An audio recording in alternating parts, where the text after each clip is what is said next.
Dear students, నా పేరు అనంతారు Krishnaiah sir. ఈరోజు మీ ముందుకు డైలీ కరెంట్ అఫైర్స్ విభాగంలో జియోగ్రాఫికల్ ఇండికేషన్ అంటే భౌగోళిక గుర్తింపు అంటే అనే విషయం గురించి తెలుసుకుందాం. మనం ఈ విషయం గురించి ప్రత్యేకించి ఎందుకు తెలుసుకుంటున్నామంటే తెలంగాణలో ఇటీవల వరంగల్ చపాటా మిర్చికి భౌగోళిక గుర్తింపు లభించినందువలన. మనం భౌగోళిక గుర్తింపు అంటే ఏమిటి, భౌగోళిక గుర్తింపు ఎవరిస్తారు, ఎందుకు ఇస్తారు, తొలిసారిగా ఎప్పుడు ఇచ్చారు, తొలిసారిగా ఏ వస్తువులకు ఇచ్చారు, ఇప్పటివరకు ఎన్ని ఉత్పత్తులకు ఇచ్చారు అనే విషయం గురించి క్షుణ్ణంగా తెలుసుకుందాం. ఇటీవల తెలంగాణలో వరంగల్ చపాటా మిర్చికి గుర్తింపు లభించడం జరిగింది. అయితే ఇప్పటివరకు తెలంగాణలో ఎన్ని ఉత్పత్తులకి, హస్తకళలకి, అదేవిధంగా వ్యవసాయ ఉత్పత్తులకి భౌగోళిక గుర్తింపు లభించిందనే విషయం గురించి పూర్తిగా తెలుసుకుందాం. తెలంగాణతో పాటు ఆంధ్రప్రదేశ్లో ఎన్ని వస్తువులకు, ఉత్పత్తులకు, హస్తకళలకి భౌగోళిక గుర్తింపు లభించిందనే విషయం గురించి పూర్తిగా తెలుసుకుందాం. మనం ప్రతిరోజు తెలుసుకునే కరెంట్ అఫైర్స్, త్వరలో రాబోయే గ్రామ పాలనాధికారులు అంటే GPO, DSC 2025, పోలీసు, SIలు, రైల్వేలు, SSC, banking, TGPSC, APPSC, UPSC exams కి ప్రవేశ పరీక్షలైన EdCET, LAWCET, DEd, residential, junior కళాశాల లాంటి మొదలగు ఉద్యోగ ప్రవేశ పరీక్షలకు ఉపయుక్తంగా ఉంటాయి. కావున స్కిప్ చేయకుండా చూడండి. ఈ వీడియోను మీరు తొలిసారిగా చూస్తున్నట్లయితే సబ్స్క్రైబ్ చేయండి, లైక్ చేయండి, మీ ఫ్రెండ్స్కి షేర్ చేయండి. మీ యొక్క అమూల్యమైన అభిప్రాయాలని కామెంట్ బాక్స్ లో తెలియజేయండి. మనం ఇప్పుడు ఏంటిదంటే జియోగ్రాఫికల్ ఇండికేషన్ అంటే భౌగోళిక గుర్తింపు. దీని సంక్షిప్త పదం ఏంటంటే GI. భౌగోళిక గుర్తింపు అనేది ఒక ప్రాంతానికి చెందిన ఉత్పత్తులకు ఇచ్చే గుర్తింపు. ఇది ఉత్పత్తులను వాటి ఖచ్చితమైన భౌగోళిక స్థానాన్ని కేటాయిస్తుంది. ఏదైనా వస్తువులు, కళాకృతులు, ఆహార పదార్థాలు, పంటలు ఒక నిర్దిష్ట ప్రాంతానికి సంబంధించిన వాటికి GI గుర్తింపు అనేది ఇస్తారు. ఈ GI గుర్తింపు ఇచ్చిన ప్రదేశం అనేది ఒక దేశము లేదా చిన్న పట్టణం కావచ్చు. ఒక ఉత్పత్తి భౌగోళిక ప్రమాణాలకు అనుకూలంగా ఉంటే అది ప్రభుత్వం ఆమోదం పొందుతుంది. ఆ ప్రాంతానికి సంబంధించిన ఆ వస్తువు లేదా ఆహార పదార్థాలకు భౌగోళిక గుర్తింపు సూచి అంటే GI ట్యాగ్ ని ఇస్తారు. ఒక ప్రాంతంలో భౌగోళిక గుర్తింపు పొందిన వస్తువుల పేర్లు మరో వస్తువులకు లేదా మరో ప్రాంతంలో ఉపయోగించడానికి వీలు లేదు. ఏంటిదంటే ఉదాహరణ డార్జిలింగ్ టీ అనేది భారతదేశంలో మొట్టమొదటిసారిగా GI ట్యాగ్ ఇచ్చింది ఏ ఉత్పత్తి కంటే డార్జిలింగ్ టీ. ఆ డార్జిలింగ్ టీ పేరుతోటి మరొక ప్రాంతంలో, మరొక దేశంలో ఇవ్వటానికి వీలు లేదు. 1883లో జరిగిన పారిస్ కన్వెన్షన్ లో మేధో సంపత్తి హక్కుల్లో భాగంగా భౌగోళిక గుర్తింపు అనేది పరిగణిస్తున్నారు. ప్యారిస్ అంటే ఏంటిది? ఫ్రాన్స్ రాజధాని. ఫ్రాన్స్ రాజధానిలో 1883లో జరిగిన పారిస్ కన్వెన్షన్ లో మేధో సంపత్తి హక్కుల్లో భాగంగా భౌగోళిక గుర్తింపు అనేది పరిగణిస్తున్నారు. మరి ఈ భౌగోళిక గుర్తింపు లేదా భౌగోళిక సూచిక గుర్తింపు ఇచ్చేది ఎవరంటే ప్రపంచ వాణిజ్య సంస్థ అంటే WTO. WTO అంటే ఏంటంటే world trade organisation. TRIPS agreement ఆధారంగా భౌగోళిక సూచిక గుర్తింపు ఇస్తారు. మేధో సంపత్తి హక్కుల వాణిజ్య సంబంధిత అంశాలపై ఒప్పందం అంటే trips, trade related aspects of intellectual property rights అనేది ప్రపంచ వాణిజ్య సంస్థ అంటే WTO వరల్డ్ ట్రేడ్ ఆర్గనైజేషన్ లోని అన్ని సభ్య దేశాల మధ్య ఒక అంతర్జాతీయ చట్టపరమైన ఒప్పందం అనేది జరిగింది. ప్రపంచ వాణిజ్య సంస్థ అనేది ఏంటిది? వరల్డ్ ట్రేడ్ ఆర్గనైజేషన్ ఒక అంతర్జాతీయ ప్రభుత్వాంతర సంస్థ, ఇంటర్ గవర్నమెంటల్ ఆర్గనైజేషన్.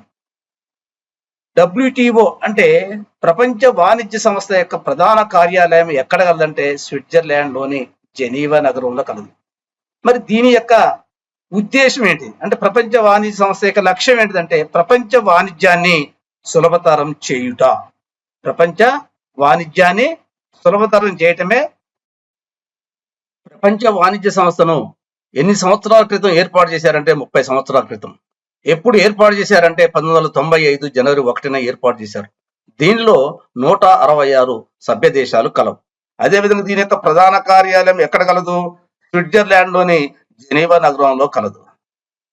మరి భారత్లో ఈ భౌగోళిక గుర్తింపు చట్టాన్ని ఎప్పుడు రూపొందించారంటే 1999లో ఈ భౌగోళిక గుర్తింపు చట్టాన్ని రూపొందించడం జరిగింది. భారతదేశంలో భౌగోళిక సూచికల ఆధారంగా సరిహద్దులను నిర్ణయించే ఆచారము సెప్టెంబర్ 15 నుండి వచ్చింది. అంటే ఇక్కడ సరిహద్దులు అనేది అంటే ఏ ప్రాంతంలో ఆ పంటను పండిస్తారు, ఏ ప్రాంతంలో ఆ వస్తువులను ఉత్పత్తి చేస్తారు, ఏ ప్రాంతంలో ఆ ఆహార పదార్థాలను తయారు చేస్తారు, ఇలాంటిది అనమాట. ఎగ్జాంపుల్ హలీమా అనేది ఆ భౌగోళిక గుర్తింపు ఎక్కడున్నది? హైదరాబాద్ లో మాత్రమే. అదేవిధంగా కొండపల్లి అనేసరికి బొమ్మలు అనేది మనకు వస్తుంటది గుర్తు. ఈ విధంగా అంటే భారతదేశంలో భౌగోళిక సూచికల ఆధారంగా సరిహద్దులు నిర్ణయించే ఆచారం సెప్టెంబర్ 15, 2003 నుండి వచ్చింది. మరి ఇలా భౌగోళిక గుర్తింపు ఉండటం వల్ల ఆ వస్తువుల యొక్క వస్తువులకు ఉత్పత్తులకు ఇప్పుడు ప్రపంచవ్యాప్తంగా ఆదరణ పెరుగుతుంది. భారతదేశంలో ఈ భౌగోళిక గుర్తింపు ఇచ్చేది ఎవరు అంటే కేంద్ర పరిశ్రమలు వాణిజ్య మంత్రిత్వ శాఖ ఆధ్వర్యంలో ఏంటిదంటే పనిచేస్తుంది. వీళ్ళు ఇస్తారు. దీని యొక్క ప్రధాన కార్యాలయం అంటే భౌగోళిక సూచిక గుర్తింపు ప్రధాన కార్యాలయం ఎక్కడ కలదు అనేదంటే చెన్నైలో కలదు. భౌగోళిక సూచిక గుర్తింపు ప్రధాన కార్యాలయము ఎక్కడ కలదు అంటే చెన్నైలో కలదు. అసలు భారతదేశంలో మొదటిసారిగా ఏ సంవత్సరంలో ఏంటిదంటే భౌగోళిక గుర్తింపు ఇవ్వటం ప్రారంభించారంటే 2004-2005లో. ఎన్ని వస్తువులకు ఇవ్వటం జరిగింది అంటే 27 వస్తువులకు. అంటే భారతదేశంలో తొలిసారిగా 2004-2005లో 27 వస్తువులకు భౌగోళిక గుర్తింపు అనేది లభించింది. భారతదేశంలో భౌగోళిక గుర్తింపు లభించిన మొట్టమొదటి ఉత్పత్తి ఏంటిదంటే డార్జిలింగ్ టీ. ఏది ఉత్పత్తి? డార్జిలింగ్ టీ. ఏ సంవత్సరంలో? 2004-2005లో ఏంటంటే డార్జిలింగ్ టీకి ఏదంటే భౌగోళిక గుర్తింపు అనేది లభించింది. మరి తెలంగాణలో మొదటిసారిగా భౌగోళిక గుర్తింపు లభించిన వస్తువు లేదా ఉత్పత్తి ఏంటిదంటే పోచంపల్లి ఇకత్. 2004-2005లో తెలంగాణలో తొలిసారిగా పోచంపల్లి ఇకత్కి భౌగోళిక గుర్తింపు అనేది లభించింది. అదేవిధంగా ఆంధ్రప్రదేశ్ లో దేనికి భౌగోళిక గుర్తింపు తొలిసారిగా లభించిందంటే 2004-2005లో ఆంధ్రప్రదేశ్ లో శ్రీకాళహస్తి కలంకారి హస్తకళ భౌగోళిక గుర్తింపు అనేది లభించింది. మరి మనం తెలుసుకోనేది ఏంటంటే చపాటా మిర్చి పంట సాగు ప్రత్యేకత. ఇప్పుడు ప్రత్యేకించి ఇటీవల ఏంటిదంటే చపాటా మిర్చి పంట భౌగోళిక గుర్తింపు అనేది లభించింది. అది ఈ పంట యొక్క ప్రత్యేకత ఏమిటి? ఈ పంట ఎక్కడ పండిస్తారు? దీనివల్ల కలిగే ప్రయోజనాలు ఏమిటి? దీన్ని ఎక్కడ పండిస్తున్నారు అనే విషయం గురించి కూలంకషంగా మనం తెలుసుకుందాం. వరంగల్ చపాటా మిర్చి పంట ఎక్కువగా ఉమ్మడి వరంగల్ జిల్లాలో స్థానిక నేలలు వాతావరణ అనుకూలతల వల్ల సాగుతుంది. మరి ఇక్కడ వరంగల్ అనేది మధ్య తెలంగాణ ఆగ్రో క్లైమేటిక్ జోన్ లో ఉండటం వల్ల ఇక్కడ ఈ వరంగల్ చపాటా మిర్చి పండిస్తున్నారు. అందువల్లనే వరంగల్ చపాటా మిర్చికి భౌగోళిక గుర్తింపు లభించింది. ఉమ్మడి వరంగల్ జిల్లా ప్రాంతంలో 20,000 మందికి పైగా రైతులు ప్రతి ఏడాది దాదాపు 7,000 ఎకరాలలో ఈ వరంగల్ చపాటా మిర్చి పండిస్తూ 10,000 టన్నులకు పైగా చపాటా మిర్చిని ఉత్పత్తి చేస్తున్నారు. ఈ వరంగల్ జిల్లా దుగ్గొండి మండలం తిమ్మంపేట మిరప రైతు ఉత్పత్తిదారు సంఘం, మహబూబాబాద్ జిల్లా మల్యాలలోని ఉద్యాన పరిశోధన కేంద్రం, కొండా లక్ష్మణ్ యూనివర్సిటీ జియోగ్రాఫికల్ ఇండికేషన్ రిజిస్ట్రీకి దరఖాస్తులు రాగా వరంగల్ చపాటా మిర్చికి భౌగోళిక గుర్తింపు అనేది లభించింది. కేంద్ర ప్రభుత్వం జియోగ్రాఫికల్ ఇండికేషన్ రిజిస్టర్ నుంచి 2/4/2025న ధృవీకరణ పత్రం అందిందని శ్రీ కొండా లక్ష్మణ్ ఉద్యాన విశ్వవిద్యాలయ ఉపకులపతి దండా రాజిరెడ్డి తెలపడం జరిగింది. అంటే ఇక్కడ ఏ ప్రాంతానికి సంబంధించిన రైతు ఉత్పత్తి సంఘం అనేది దరఖాస్తు చేసుకోగా భౌగోళిక గుర్తింపు అనేది వరంగల్ చపాటా మిర్చికి లభించిందంటే వరంగల్ జిల్లా దుగ్గొండి మండలం తిమ్మంపేట మిరప రైతు ఉత్పత్తిదారు సంఘం, మహబూబాబాద్ జిల్లాలోని మల్యాలలోని ఉద్యాన పరిశోధన కేంద్రం, కొండా లక్ష్మణ యూనివర్సిటీ జియోగ్రాఫికల్ ఇండికేషన్ రిజిస్ట్రీకి దరఖాస్తులు రాగా ఏంటంటే మిర్చికి అంటే వరంగల్ చపాటా మిర్చికి భౌగోళిక గుర్తింపు అనేది లభించింది. ఎప్పుడు భౌగోళిక గుర్తింపు లభించింది? వరంగల్ చపాటా మిర్చి కంటే 2/4/2025న. దీని తెలిపింది ఎవరంటే శ్రీ కొండా లక్ష్మణ ఉద్యాన విశ్వవిద్యాలయ ఉపకులపతి దండ రాజిరెడ్డి తెలియజేయటం జరిగింది. మరి ఇప్పటివరకు మన భారతదేశంలో జిఐ గుర్తింపు పొందిన ఉత్పత్తులైతే, వస్తువులైతే, హస్తకళలు, ఆహార పదార్థాలు మొత్తం ఏంటంటే 984. తెలంగాణ నుంచి నమోదైన వాటిలో ఇది 18వది. తెలంగాణ నుంచి ఇప్పటి వరకు ఎన్ని నమోదైనాయి అనేదంటే వరంగల్ చపాటా మిరపతో 18వదిగా జిఐ గుర్తింపు పొందింది. మరి వరంగల్ చపాటా మిరపకాయ యొక్క ప్రత్యేకత ఏమిటి? వరంగల్ చపాటా మిరపకాయ పండ్లు లావుగా ఉంటాయి, ప్రకాశవంతంగా ఉంటాయి, ఎరుపు రంగులో ఉంటాయి. ఇవి టమాటా ఆకారంలో ఉండటం వలన టమాటా మిరపకాయ అని కూడా పిలుస్తారు. ఇవి మిగతా మిరపకాయలతో పోలిస్తే తక్కువ ఘాటుతో రుచికరంగా, శుద్ధికి, ఎగుమతికి అనువుగా ఉంటాయి. పచ్చళ్లను తయారు చేసేటప్పుడు ఎక్కువగా చపాటా మిర్చి పొడినే అధికంగా వాడుతూ ఉంటారు. మందంగా అంటే ఈ చపాటా మిర్చి అనేది మందంగా ఉంటది, ప్రకాశవంతమైన రంగుతో ఉండటం అనేది దీని యొక్క ప్రత్యేకత. ఈ చపాటా మిర్చి అనేది మిఠాయిలతో పాటు ఆహారం, సౌందర్య సాధనాలు, పానీయాలు, ఔషధ పరిసరాలలో చపాటా మిర్చిని రంగుగా ఉపయోగిస్తున్నారు. తెలంగాణలో జిఐ ట్యాగ్ గుర్తింపు పొందిన వస్తువులు ఏంటంటే 18. ఇంతకుముందు మనం చెప్పుకున్నాం. మొదటిసారిగా ఏ వస్తువుకి జిఐ ట్యాగ్ గుర్తింపు పొందిందంటే పోచంపల్లి. ఏ సంవత్సరంలో? 2004-05లో. దేనికి? ఇకత్కి. 2004-05లో పోచంపల్లి ఇకత్కి జిఐ ట్యాగ్ గుర్తింపు వచ్చినది. 2007లో కరీంనగర్లో సిల్వర్ ఫిలిగ్రీ ఆఫ్ కరీంనగర్కి జిఐ లభించింది.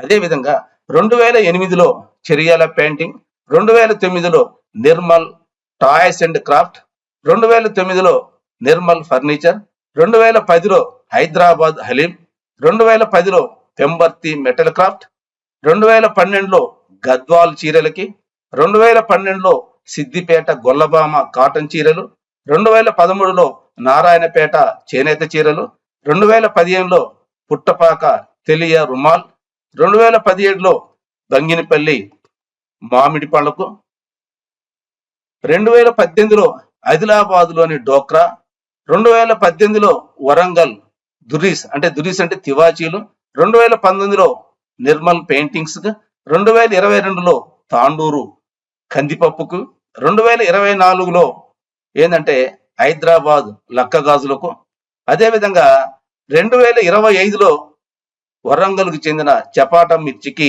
ఏంటిదంటే జిఐ అనేది లభించింది.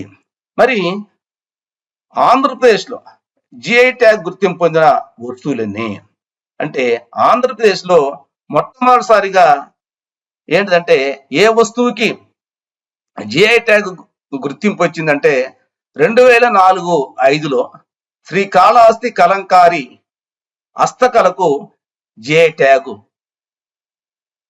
వచ్చింది.